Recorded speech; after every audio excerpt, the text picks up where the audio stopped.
GDR news, ఇది సామాన్యుని గళం. తిరుపతిలో రాజకీయ వేడి మరింత పెరిగింది. కూటమి ప్రభుత్వంపై వైసీపీ చేస్తున్న ఆరోపణలు రాజకీయ ఎత్తుగడలేనని టీడీపీ నేతలు మండిపడ్డారు. తిరుపతి ప్రెస్ క్లబ్ లో మీడియా సమావేశం నిర్వహించిన Chandragiri MLA Pulivarthi Nani, TUDA chairman doctor Divakar Reddy YCP నాయకులపై తీవ్ర విమర్శలు చేశారు. కూటమి పాలనపై వైసీపీ చేస్తున్న ఆరోపణలు పూర్తిగా అసత్యమని, ప్రజలను తప్పుదోవ పట్టించే ప్రయత్నమని అన్నారు. ప్రభుత్వం అభివృద్ధి కార్యక్రమాలతో ముందుకు సాగుతుంటే దాన్ని అడ్డుకోవడమే వైసీపీ లక్ష్యమని ఆరోపించారు. అసత్య ప్రచారాలతో రాజకీయ లాభం పొందాలన్న ప్రయత్నాలు ప్రజలు గమనిస్తున్నారని, రాబోయే రోజుల్లో సరైన సమాధానం ఇస్తారని స్పష్టం చేశారు.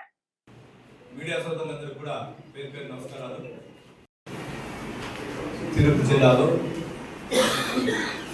మన సూలూరుపేటలో రిక్వైర్లు చేశారు. గత వైసీపీ ప్రభుత్వంలో నిలిచిపోయినటువంటి ఇందు మేము యాక్చువల్గా వెళ్ళి చూసాం. చూస్తే నిజంగా ఎంత బాగుందంటే రిక్వైర్లో మన తిరుపతి అర్బన్లో లేదా రూరల్లో కానీ ఎక్కడైతే ప్రైవేట్ వాళ్ళు కడుతున్న హౌసింగ్ మాల్ అంతా చాలా బాగుంది. అదే P4 లేదు కూడా ఉన్న యూనివర్సిటీలో జరిగిన దాంట్లో కూడా ఏ విధంగా రాష్ట్రాన్ని డెవలప్మెంట్ తీసుకుపోవాలి, ఏ విధంగా డెవలప్మెంట్ జరుగుతా అనేది కూడా జరిగింది. ఈ విధంగా అభివృద్ధి పొందాలనుకుంటున్న సహకరించిన అధికారులకు కానీ, జిల్లా అధికారులకు కానీ, మీడియా సోదరులకు కానీ, అదేవిధంగా ప్రజలందరూ కూడా పేరు పేరున వివరణ తెలియజేసుకుంటున్నాం. అదే తిరుపతిలో యాత్రికుల కోసం ఈరోజు చాలా వరకు హోమ్ స్టేలు చంద్రబాబు నాయుడు గారి ప్రభుత్వంలో హోమ్ స్టేలు ఎక్కువ ప్రోత్సహిస్తున్నారు. వారికి పథకం GSTలు కూడా రూపం తీయమన్నారు. హోమ్ స్టే GST ఇచ్చి వాళ్ళకి టూరిజం కింద ఇంకా ఏమేమి ఫెసిలిటీస్ ఉందో అది కూడా మనం కూడా చెప్పడం జరిగింది. మీరు గమనించారో లేదు. ఆ విధంగా హోమ్ స్టేలు డెవలప్మెంట్ చేయాలి. అదేవిధంగా స్టార్ హోటల్స్ మీ ప్రభుత్వంలో చంద్రగిరి నియోజకవర్గంలో నిలిచిపోయిన హోటల్స్ ఈరోజు ఓపెన్ అయ్యాయి. మ్యారిట్ హోటల్ ఓపెన్ అయింది. దాని పక్కన ఇంకోటి కొత్తది కడతా ఉన్నారు. ఇంకోటి లెమన్ ట్రీలో కూడా మీ అధికారంలో మీ దగ్గర ఒక అధికారిగా పనిచేసిన IRS గారి తమ్ముడికి రాయచోటి నియోజకవర్గం అయింది. మేము ఎక్కడ ఆపలా. మీరు ఆ ప్రభుత్వంలో కొన్ని దానికి సంబంధించిన అనుమతి లేకపోతే ఆపితే కూడా మీ ప్రభుత్వం వచ్చిన వెంటనే హోటల్స్ ఓపెన్ అంటే ఈరోజు మ్యారిట్ హోటల్ మీకందరికి సుపరిచితుడు. బెంగళూరు నియోజకవర్గం బెంగళూరులో ఉన్నటువంటి ఒక రాజ్యసభ సభ్యుడికి మీకందరికి బాగున్నటువంటి అందరితో బాగున్నట్టు సతీష్ రెడ్డి గారికి సంబంధించింది. మేము ఎక్కడ ఆపలా. వైసీపీ పార్టీకి సంబంధించిన వ్యక్తులు వైసీపీ పార్టీకి సానుభూతి పనులను లేదు ఇంకోటి మేము ఎక్కడ ఆపలా. ఎక్కడ కానీ నియోజకవర్గాలు అభివృద్ధి చెందాలి, తిరుపతి డెవలప్ చేయాలనే ఉద్దేశంతో ఈరోజు మా చంద్రబాబు నాయుడు గారు, మా పెద్దాయన గారు కానీ, డిప్యూటీ సీఎం పవన్ కళ్యాణ్ గారు కానీ, అదేవిధంగా ఐటీ శాఖ మంత్రులు నారా లోకేష్ బాబు గారు ప్రయత్నిస్తున్నారు. కానీ ఎక్కడ ఇట్లా చేయాలి. మీరు నిన్న చెప్పినటువంటి 1000 కోట్లని, ఇంకో 300 ఇంకో 100 కోట్లు, 1400 కోట్లు తిరుపతి నియోజకవర్గం ఉంటే ఈరోజు చెప్పండి. మీరు చెప్పి అరబిందో లాంటి వాళ్ళకి ఇస్తే ఎట్లుంటుందంటే దీన్ని బట్టి అర్థమైంది కదా. అరబిందో అనేది ఎవరు, అరబిందోలో ఉన్న యజమాని ఏ కేసులో ఉండాలో, అరబిందో యజమానం బినామీ ఎవరైనా దీన్ని బట్టి అర్థమైంది. మీరు చూడండి, అరబిందో లాంటి క్యాన్సర్ సంబంధించి చేసేటువంటి ధార్మిక సంస్థలకు ఇస్తే బాగుంటుంది అన్నాడు. అరబిందో అనేది ఎవరు అర్థమైంది.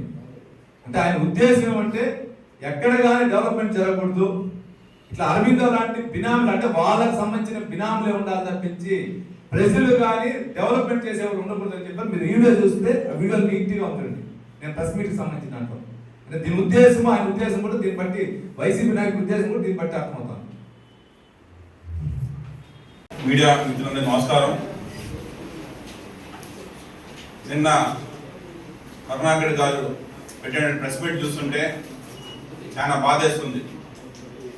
ఎందుకంటే ఈరోజు ఆంధ్ర రాష్ట్రం కాదు, దేశం మొత్తం కూడా చూస్తున్నాం. ఈరోజు మా ముఖ్యమంత్రి శ్రీ నారా చంద్రబాబు నాయుడు గారు అంత వయసులో కూడా నిన్న ఉదయం 11 గంటలకు దిగి నాయుడుపేటలో 2 లక్షల మందికి పైగా మొత్తం టిట్కో హౌసెస్ రాష్ట్రం మొత్తం కూడా ఇచ్చి మళ్ళీ అక్కడే మీటింగ్స్ పెట్టి మళ్ళీ వెంటనే అంత ఎండలో తిరుపతికి వచ్చి P4 కార్యక్రమం పాల్గొని రాత్రి 9:30 వరకు కష్టపడుతున్నాడంటే ఆయన ముఖ్యమంత్రి. అంటే ఈరోజు మన భారతదేశంలోనే అట్లాంటి ముఖ్యమంత్రి మనకు ఉండటం మనం హ్యాపీగా ఉండాలి, మన ఆనందంగా ఉండాలి. కానీ ఈరోజు కరుణాకర్ గారు అంటారు 21 ఎకరాలు ల్యాండ్ని 1400 కోట్లకి అమ్మేశారనేసి. అసలు ఇదేనా హైదరాబాద్ కోకాపేట అయితే ఎకరా 100 కోట్లు ఉంటుంది.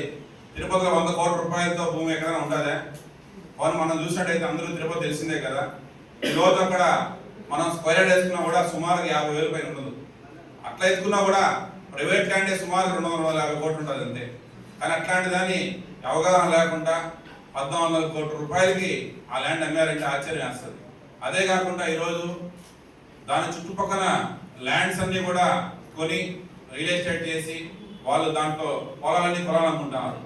మీరే చెప్తున్నారు తిరుచానూరుకి అతి సమీపంలో ఉన్నటువంటి ల్యాండ్ అనేసి. పని ఆ ల్యాండ్ చుట్టుపక్కల ఎక్కడైనా పొలాలు ఉన్నాయా? పని కొనేదానికి ఎవరికైనా పొలాలు ఉన్నాయా? పని వాళ్ళు ఏమైనా కొని ఏమన్నా అక్కడ ఏమన్నా లేఅవుట్ చేసేదానికి ఏమైనా ఉన్నాయా? ఎప్పుడో 15 సంవత్సరాల ముందుగానే కొన్ని ప్రైవేట్ కంపెనీస్ అన్ని కూడా అక్కడ లేఅవుట్స్ అన్ని వేసి కూడా ఫ్లాట్స్ అన్ని కూడా అయిపోయినటువంటి పరిస్థితి. ఈ రోజు మీరు చూస్తే మీరే చూడండి, ఈరోజు మొత్తం కూడా ఇది ఈరోజు శాటిలైట్ వ్యూ కూడా ఎక్కడైనా మీకు ఎక్కడైనా ఖాళీ స్థలాలు కనిపిస్తాయి చూడండి. ఈ యొక్క ఫ్లాట్ తెప్పితే ఎక్కడ కూడా నీకు ఎక్కడ అసలు ల్యాండ్స్ అనేది కనపడదు ఎక్కడ, ఎందుకంటే అంత డెవలప్డ్ సిటీ అది. సో దాంట్లో ఈరోజు ఏదో ఒకటి అనాలా, గవర్నమెంట్ పుట్టుకోపోయారనేసి అని ఈరోజు మాట్లాడుతున్నారు. ఈరోజు ఇంత పెద్ద ల్యాండ్ దాని కాంతం మొత్తం కూడా చెరువు ఉండాలి. ఈ బఫర్ జోన్ ఇవన్నీ పోతే వాళ్ళకి వచ్చే ల్యాండ్ ఎంత వస్తుంది దాంట్లో. ఈరోజు అన్ని రూల్స్ ప్రకారం మా గవర్నమెంట్ లో ఎంత స్ట్రిక్ట్ గా రూల్స్ అమలు చేస్తున్నాం అందరూ చూస్తున్నాం. ఈరోజు ఎక్కడ కూడా చిన్న డీవియేషన్స్ కూడా మనం ఎంకరేజ్ చేయట్లేదు. అట్లాంటిది ఈరోజు ఆ అసలు కార్పొరేట్ కంపెనీస్ తిరుపతి రావాలంటేనే ఎవరు రావట్లేదు. కానీ మా యువనాయక్ నారా లోకేష్ గారు చదువుతో, ముఖ్యమంత్రి చంద్రబాబు గారి చదువుతో ఇచ్చినటువంటి వాళ్ళకందరూ కూడా రిక్వెస్ట్ చేసుకొని, ఎందుకంటే కాస్ట్ ఆఫ్ కన్స్ట్రక్షన్ వాళ్ళు తిరుపతి చేసినా హైదరాబాద్ చేసినా ఏ కార్పొరేట్ సిటీ చేసినా ఒకటే. కానీ ఇక్కడ వచ్చే రెవెన్యూ ఎంత, అక్కడ వచ్చే రెవెన్యూ ఎంత వాళ్ళు ఏదో రిక్వెస్ట్ చేసుకొని మనం తిరుపతి డెవలప్ చేయాలా, తిరుపతి ఒక పిలిగ్రిమ్ సిటీ. ఎందుకంటే సుమారు ఇక్కడ ప్రతిరోజు కూడా 70,000 మంది దర్శనం చేసుకుంటారు. ఇంకో 70,000 మంది అదనంగా కిందన ఉంటున్నారు. అంటే సుమారుగా 1.5 lakh ఫుట్ ఫాల్ తిరుపతి ఉన్నప్పుడు తిరుపతి ఈ రోజు యావరేజ్ గా మీరు చూసుకుంటే రూమ్ ఎన్ని రూమ్స్ ఉన్నాయి. ఈరోజు నేను అంటారు తిరుపతిలో పాత హోటల్స్ కట్టినందుకు కూడా చాలా బాధపడుతున్నారు. హోమ్ స్టేస్ అంతా కూడా ఇబ్బంది పడతానేసి.